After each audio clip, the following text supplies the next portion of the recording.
Camilla pays tribute to Queen Elizabeth by wearing beloved tiara as Catherine chooses old favorite for state banquet.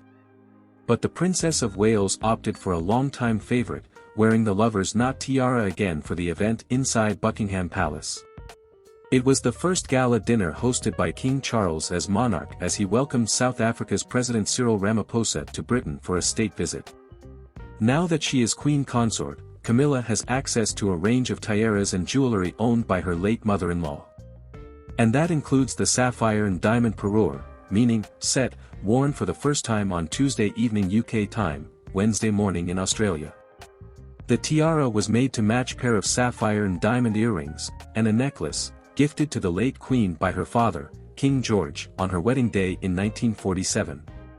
The parure is often known as the King George VI Victorian Suite, as the stones are thought to have been made during the 1850s.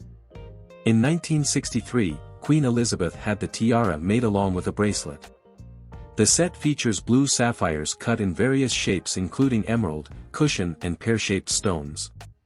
The Queen famously wore the set on board the Royal Yacht Britannia during a visit to France in 1992.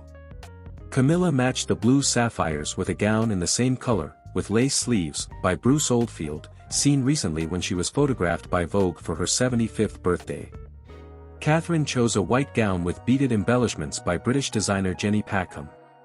Packham was behind a gown featuring a similar silhouette worn by the then Duchess of Cambridge to the premiere of the James Bond film No Time to Die.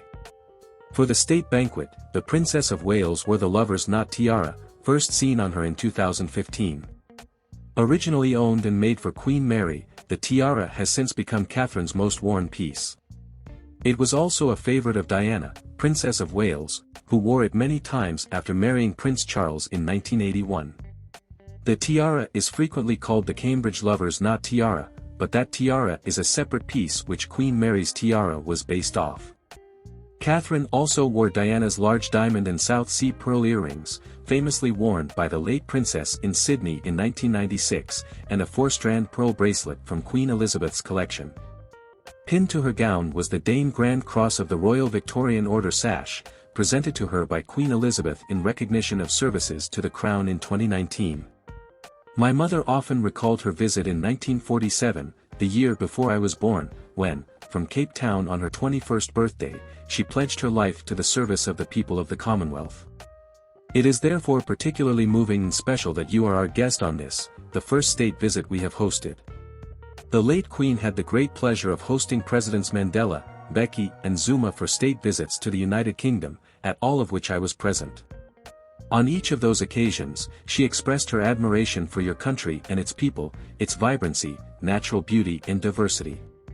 During one of my own visits to South Africa, in 1997, President Mandela told me that he had conferred on my mother a special name, Matlalepula, meaning, to come with rain. I have been reassured that this was a mark of the particular affection President Mandela felt for the Queen, rather than a remark on the British habit of taking our weather with us, he joked.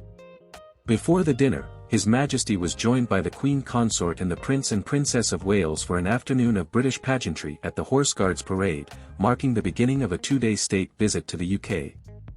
Then, Catherine also paid tribute to the late Princess of Wales by wearing the Prince of Wales feathers brooch, often worn by Diana.